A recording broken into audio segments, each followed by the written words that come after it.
जय हिंद, वंदे मातरम। सामान्य भाग के अंतर्गत ये तो हमने आपको सिखा दिया है कि अगर दोनों तरफ किसी संख्या में दशमलव लगा है तो संख्या से कैसे भाग देते हैं। लेकिन कुछ स्टूडेंट का कहना है कि अगर एक ही तरफ केवल दशमलव हो तो कैसे भाग देते हैं। तो जरा देखिए, जिस संख्या में भाग देना हो अगर उसमें दशमलव हो तो कैसे भाग देंगे। हम सीधे सीधे सामान्य जैसे भाग करते हैं वैसे ही करेंगे। हम भूल जाएंगे कि ये दशमलव है, यानी हम ये कहेंगे कि सीधे आप ये मान लो कि 9 का भाग देना है 135 में। आप दशमलव को भूल जाओ। इसके बाद अगर हम भाग देंगे तो बताइए कैसे देंगे। 9 का भाग पहले हम 13 में देंगे, कितनी बार जाएगा, एक बार जाएगा। 9 एक कम कितना हुआ, 9 हुआ। अब 13 में से 9 घटाएंगे, कितना बचेगा बताइए, 4 बचेगा। इस 5 को उतारेंगे तो कितनी बार जाएगा, 5 बार चला जाएगा। नपना कितना हो जाएगा, 45 हो जाएगा। घट जाएगा, कुछ भी नहीं बचेगा। तो हमारा आंसर यहाँ कितना आया, 15 आया। अब बारी आई दशमलव को लगाने की। तो जरा समझिए दशमलव को लगाया कैसे जाता है। दशमलव को लगाने के लिए हम लोग ये देखेंगे कि यहाँ से यहाँ की ओर चलते हुए कितने अंक के बाद दशमलव था। तो 1 2 2 अंक के बाद यहाँ दशमलव था, तो यहाँ पर भी कितने अंक के बाद लगा देंगे, इधर से इधर की ओर चलते हुए 2 अंक के बाद, 1 2। यहाँ पर ये हमारा आंसर आ गया 0.15। बात समझ में आई। तो इसका आंसर क्या है, 0.15 आया। सामान्य तरीके से आप भाग करिए, जैसे ये क्वेश्चन है, देखिए यहाँ पर बिल्कुल आप ये भूल जाइए कि यहाँ पर ये दशमलव है। अच्छा एक बात बताइए, अगर यहाँ पर मान लीजिए दशमलव नहीं है तो फिर ये संख्या तो केवल 66 ही बची। क्यों? क्योंकि अगर हमने आपको सिखाया था किसी भी संख्या के पहले 0 0 0 लिख दो तो कोई फर्क ही नहीं पड़ता है। मतलब ये 66 पहले भी लिखी थी और 66 अभी भी लिखी है। 0 पहले लगाने से कोई फर्क नहीं होता है। तो अगर हम भूल जाएं कि यहाँ पर दशमलव लगा है तो मतलब हमको 11 का भाग केवल किस में देना होगा, 66 में देना होगा। तो कितनी बार जाएगा बताइए, 6 बार चला जाएगा। 11 छक्का 66 होता है।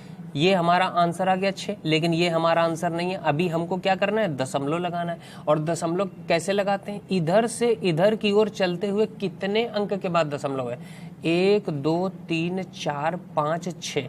तो यहाँ से भी हम क्या करेंगे, 6 अंक के बाद दशमलव लगाएंगे। तो देखिए एक ये हो ही गया, बाकी के कहाँ से लाएं, तो बाकी के अपने मन से 0 बढ़ाइए।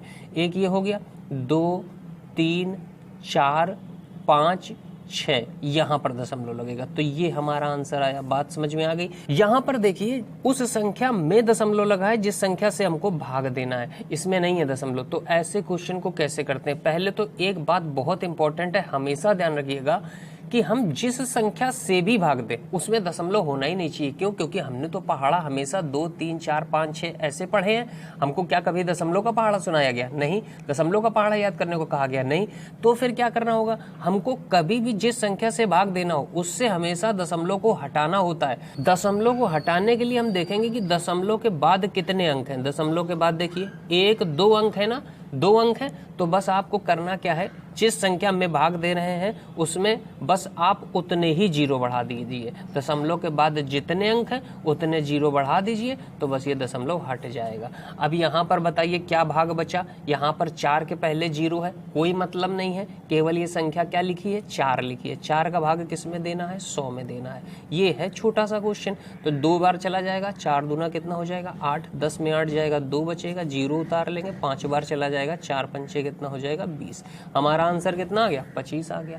बात समझ में आई। तो जिस किसी संख्या से भाग देना है सबसे पहले आप उसके दशमलव को हटाइए, क्योंकि हम पहाड़ा कभी भी हमको बचपन से दशमलव का नहीं पढ़ाया गया। हमेशा हमें पहाड़ा पढ़ाया गया है 2 3 4 5 6 7 8 ऐसे पहाड़ा पढ़ाया गया। तो अब यहाँ पर देखिए दशमलव के बाद कितने अंक हैं, 1 2 3 अंक हैं। तो आप दशमलव यहाँ हटा दीजिए और इधर 3 0 बढ़ा दीजिए। तो 1 2 3। तो अब हमारा भाग बताइए क्या बना, हमारा भाग ये बना कि 7 का भाग हमको देना है किसमें, 35,000 में। तो हम ये आराम से दे सकते हैं। 7 का भाग 35 में देंगे, कितनी बार जाएगा बताइए, 5 बार चला जाएगा। 5 बार में कितना आया, 35 आया। और ये देखिए 3 0 यहाँ पर बचे हैं, बस इनको आप यहाँ पर ऐसे लगा दीजिए। ये हमारा 5000 आंसर आ गया। बात समझ में आ गई। अब आप लोग समझ गए होंगे कि अगर एक तरफ संख्या में दशमलव होता है तो उसमें हम कैसे भाग देते हैं। उम्मीद करता हूँ कि आज के ये भी क्वेश्चन आप सभी को समझ में आ गए होंगे। अगर कोई और भी डाउट हो तो आप लोग कह सकते हैं। चलिए मिलते हैं अगले वीडियो में किसी नए और खूबसूरत से कॉन्सेप्ट को लेकर के। Okay, thanks for watching guys.